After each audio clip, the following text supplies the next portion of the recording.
Selamat pagi, selamat siang, selamat sore, dan selamat malam.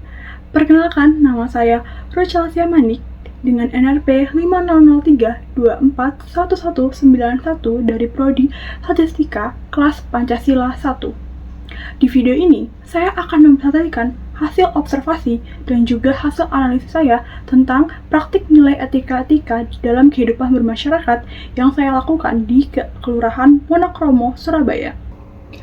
Sebelum kita masuk ke isi, saya ingin tanya dulu, kalau kita dengar kata Pancasila, apa yang langsung terlintas dalam pikiran kita? Mungkin hafalan sila-sila waktu SD, mungkin upacara bendera, mungkin pelajaran PKN yang terasa membosankan.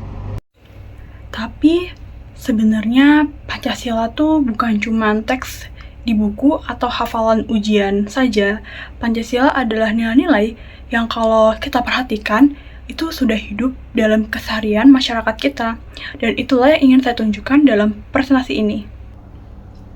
Saya akan membawa kalian melihat bagaimana kelima sila Pancasila ini benar-benar bisa kita temui dalam aktivitas sehari-hari warga. Lalu saya juga menganalisis dari perspektif pendidikan Pancasila, dan di akhir saya akan kasih rekomendasi konkretnya. Baik, kita mulai. Pertama-tama, kenapa saya memilih topik ini? Kita hidup di era yang serba cepat. Globalisasi, media sosial, budaya asing yang masuk tanpa filter, semuanya itu punya dampak ke cara kita berperilaku dan berinteraksi dengan sesama. Banyak yang khawatir bahwa nilai-nilai luhur bangsa, termasuk Pancasila, itu perlahan mulai terkikis. Individualisme semakin meningkat, kebersamaan mulai berkurang, dan toleransi diuji di mana-mana. Tapi, apakah memang benar seperti itu? Apakah Pancasila benar-benar sudah mulai dilupakan oleh masyarakat? Itulah pertanyaan yang mendorong saya untuk melakukan observasi ini. Adapun tujuan dari observasi dan analisis ini ada 4. Yang pertama, mendeskripsikan praktik etik nilai Pancasila dalam kehidupan nyata. Kedua, menganalisis bagaimana nilai-nilai itu bisa terinternalisasi ke dalam perilaku masyarakat. Ketiga, mengidentifikasi apa yang mendukung dan apa yang menghambat implementasi nilai Pancasila. Dan yang terakhir adalah merumuskan rekomendasi untuk penguatan pendidikan Pancasila yang lebih relevan dan kontekstual. Dan lokasi yang saya pilih adalah Kelurahan Wonokromo, Surabaya. Kenapa Wonokromo? Karena Wonokromo sendiri adalah kawasan urban yang warganya ini sangat beragam dari segi suku, agama, dan latar belakang sosial ekonomi. Jadi, tempat ini yang sangat pas untuk melihat bagaimana sih Pancasila ini bisa bekerja di tengah keberagaman yang sesungguhnya. Sebelum masuk ke temuan, saya jelaskan dulu metode yang saya gunakan. Penelitian ini menggunakan pendekatan kualitatif deskriptif yang dimana saya tidak mengukur sesuatu dengan angka, tapi mendeskripsikan fenomena ini secara mendalam dan kontekstual. Dan data ini dikumpulkan melalui observasi, dan saya melihat beberapa warga di sekitar Kelurahan Wonokromo, lalu saya wawancara dengan 15 informan yang semuanya itu adalah warga. Dan saya juga melakukan dokumentasi berupa foto dan juga catatan di notes berupa interview wawancaranya. Dan untuk analisisnya, saya menggunakan model interaktif Millions dan Huberman yang terdiri dari 3 tahap, yaitu reduksi data, penyajian data, dan penarik kesimpulan. Dan sedangkan untuk memastikan datanya itu valid, saya menggunakan triangulasi, yaitu membandingkan data dari berbagai sumber dan metode. Lalu, baik, kita masuk ke bagian yang paling menarik, yaitu temuannya. Baik, yang pertama, temuan pertama berkaitan dengan sila ke-1, yaitu ketuhanan yang Maha Esa. Kalau kita bicara tentang nilai ketuhanan dan dalam konteks bermasyarakat, yang paling langsung terlihat adalah bagaimana masyarakat ini menjalankan toleransi beragama. Dan di Wonokromo sendiri, ada sesuatu yang mungkin terdengar biasa tapi sebenarnya luar biasa, yaitu di mana masjid dan kapel berdiri berdampingan di lingkungan yang sama. Dan warganya, mereka baik-baik saja, bahkan lebih dari itu, mereka saling mendukung. Saat Lebaran, tetangga yang beragama Kristen datang mengunjungi warga Muslim. Saat Natal, tetangga Muslim ikut membantu mempersiapkan suasana perayaan. Bukan karena diwajibkan oleh pemerintah atau ketua RT, tapi karena sudah menjadi kebiasaan yang mengakar. Ada satu kutipan dari Bapak Hasan, salah satu ketua RT di wilayah Wonokromo, yang menurut saya sangat menggambarkan situasinya. Beliau bilang, dan saya kutip, "Di sini kami tidak pernah membeda-bedakan tetangga berdasarkan agama. Yang penting saling menghormati dan hidup rukun."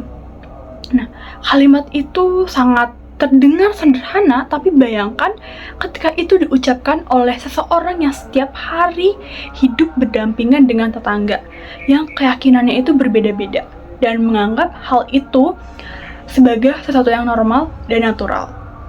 Nah, temuan lainnya di sila pertama ini adalah adanya kegiatan doa bersama lintas agama saat momen-momen nasional seperti HUT RI atau saat ada bencana. Dan yang paling menariknya lagi nih, ada kesepakatan yang tidak tertulis tentang penggunaan fasilitas.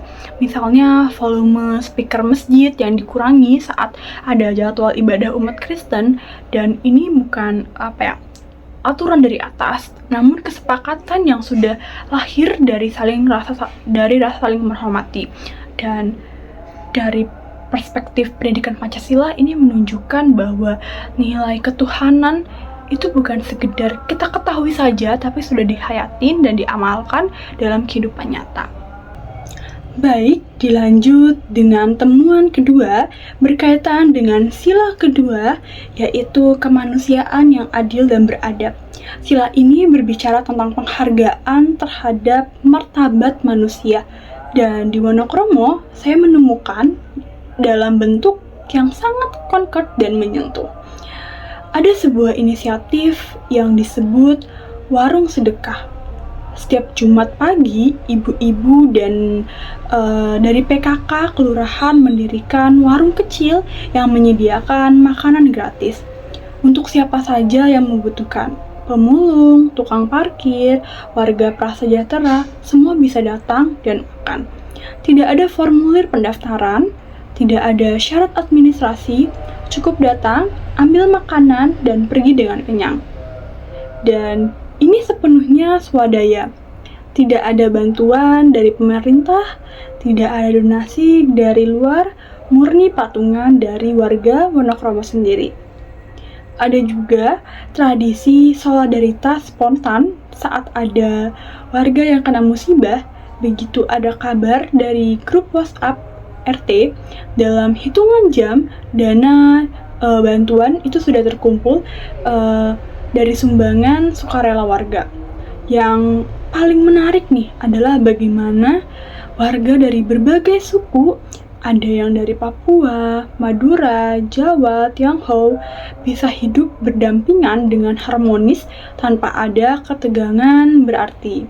Dan ini bukan hal yang terjadi begitu saja, ini hasil dari nilai kemanusiaan yang sudah tertanam dalam keseharian mereka. Temuan ketiga yaitu sila ketiga Persatuan Indonesia. Kalau ada satu praktik yang paling identik dengan sila ketiga ini, itu adalah gotong royong. Dan di Wonokromo sendiri, gotong royong tuh bukan sekedar nostalgia masa lalu, ini masih hidup, masih berjalan, dan masih kuat. Setiap minggu 3, setiap bulan, itu ada kerja bakti wajib. Atau lebih tepatnya, wajib moral ya, untuk membersihkan lingkungan bersama. Yang mengejutkan adalah tingkat partisipasinya ini mencapai 65-70% kepala keluarga yang mengikutinya. Coba bayangkan, ini kan kawasan perkotaan ya, bukan desa. Warga punya kesibukan masing-masing, punya kehidupan yang padat, tapi lebih dari setengah warga tetap datang untuk kerja bakti. Dan saat mereka kerja bakti pun tidak ada pembagian yang berdasarkan suku atau agama. Semuanya bercampur, bekerja sama, sambil bergotong, dan ngobrol dan bercanda. Kegiatan ini juga sekaligus menjadi forum komunikasi informal yang mempererat hubungan antar warga. Sesuatu yang tidak bisa digantikan di grup WhatsApp manapun. Perayaan HUT RI juga menjadi momen yang sangat mencerminkan sila ketiga ini. Lomba-lomba, karnaval budaya, pancat pinang, semuanya diikuti bersama tanpa memandang latar belakang. Momen ini seolah mengingatkan semua warga bahwa di atas semua perbedaan, mereka adalah satu, warga Indonesia. Temuan keempat, sila keempat, kerakyatan yang dipimpin oleh hikmat kebijaksanaan dan permusyawaratan dan perwakilan. Sila ini bicara tentang demokrasi, dan kita seringkali mengira bahwa demokrasi itu hanya soal pemilu atau pilkada. Tapi observasi kali ini menunjukkan bahwa demokrasi itu yang paling nyata justru terjadi di tingkat paling bawah di rapat RT. Rapat RT di Wonokromo bukan sekedar rapat formalitas saja. Bukan rapat di mana ketua ngomong, warga mengangguk, selesai. Di sini, setiap warga punya hak bicara yang setara. Tidak ada yang mendominasi, tidak ada suara yang diabaikan. Ketua RT bahkan secara aktif mengajak kelompok yang biasanya diam, perempuan, pemuda, untuk ikut menyampaikan pendapat. Kalau musyawarah saja tidak menghasilkan kesepakatan, mereka voting. Hasilnya diterima bersama tanpa gejolak. Yang paling menarik untuk saya adalah soal transparansi keuangan. Laporan pengeluaran kas RT itu ditempel di papan pengumuman, bisa dilihat seluruh warga kapan saja. Dan ini akuntabilitasnya sangat yang nyata, bukan janji tapi praktik. Dari perspektif pendidikan Pancasila, ini menunjukkan bahwa demokrasi deliberatif, demokrasi yang berbasis musyawarah dan dialog masih hidup subur di tingkat komunitas terkecil sekalipun. Dan yang terakhir adalah temuan kelima, sila kelima keadilan sosial bagi seluruh rakyat Indonesia. Keadilan sosial sering kali dipahamin sebagai sesuatu yang harus datang dari pemerintah, dari kebijakan, dari program, dari anggaran negara. Tapi di Wonokromo, saya menemukan bentuk keadilan sosial yang lain, yaitu redistribusi dari bawah, dari warga kepada warga. Ada program yang dikelola PKK Kelurahan bernama Bina Keluarga Sejahtera. Di dalamnya ada arisan sembako, simpan pinjam tanpa bunga, dan ini yang paling saya apresiasi, bantuan biaya sekolah bagi anak-anak dari keluarga yang kurang mampu. Semua ini dibiayai dari iuran dan swadaya warga sendiri, tidak menunggu bantuan dari luar. Ini yang disebut sebagai solidaritas horizontal, bukan dari atas ke bawah, tapi dari sesama warga kepada sesama warga. Dan menurut saya, ini adalah esensi dari sila kelima yang paling murni. Keadilan yang lahir dari kesadaran bersama, bukan dari kewajiban regulasi. Nah, setelah melihat semua temuan itu, sekarang pertanyaannya adalah bagaimana nilai-nilai Pancasila itu bisa tertanam di masyarakat. Mekanisme apa saja sih yang membuat orang itu bisa berperilaku seperti itu, dan bahkan tanpa harus diingatkan atau diperintah. Nah, dari analisis saya menggunakan perspektif pendidikan Pancasila, ada 3 pola internalisasi yang saya temukan, yaitu pola pertama adalah pembiasaan, atau dalam bahasa ilmiahnya disebut habituation. Nilai-nilai seperti gotong royong dan toleransi tidak diajarkan secara eksplisit di komunitas ini. Tidak ada kelas, tidak ada ceramah rutin, tapi karena dipraktikkan berulang kali sejak kecil, nilai-nilai itu akhirnya menjadi kebiasaan, jadi bagian dari cara hidup. Ini konsisten dengan teori pendidikan karakter dari Thomas Lickona yang mengatakan bahwa karakter terbentuk bukan dari pengetahuan saja, tapi dari kebiasaan yang diulang terus-menerus. Dan pola kedua adalah keteladanan atau modeling. Ketua RT, tokoh agama, sesepuh kampung, mereka bukan sekedar pemimpin administrasi. Mereka adalah contoh hidup tentang bagaimana nilai Pancasila itu dijalankan. Dan juga warga lain, terutama yang muda, melihat dan meniru, bukan karena dipaksa, tapi karena ada sosok yang bisa dijadikan panutan. Dan pola ketiga adalah partisipasi aktif atau experiential learning. Ketika seorang terlibat langsung dalam bekerja bakti, ikut rapat RT, ikut menggalang dana untuk tetangga yang kena musibah, mereka tidak hanya mengetahui nilai Pancasila, tapi mereka juga ikut merasakannya.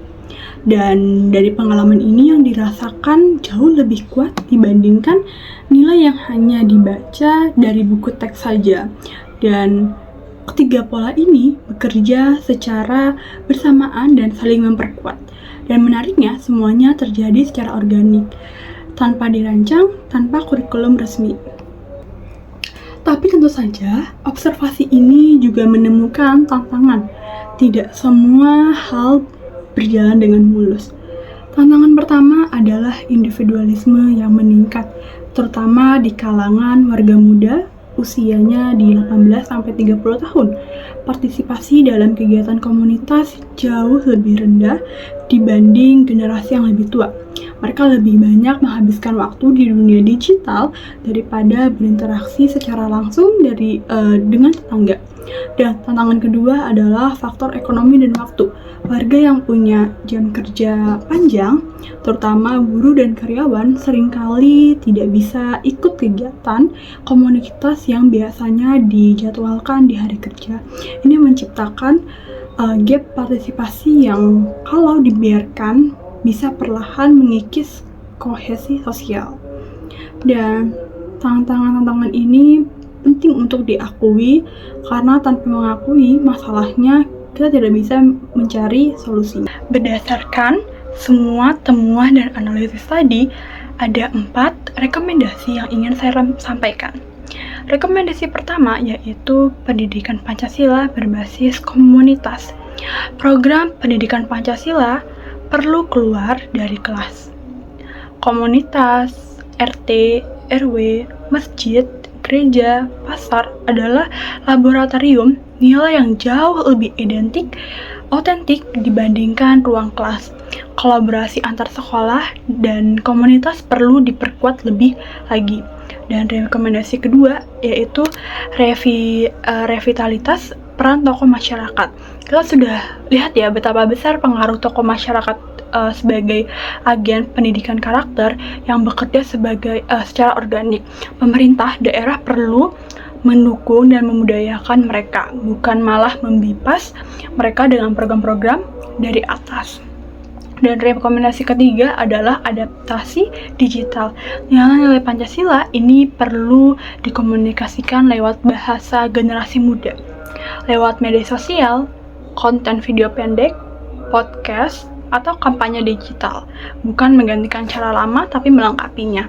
Dan yang terakhir adalah penelitian lanjutan. Kita perlu riset yang lebih panjang, lebih luas lagi untuk memahami dinamika implementasi Pancasila dalam konteks perubahan sosial yang terus terjadi.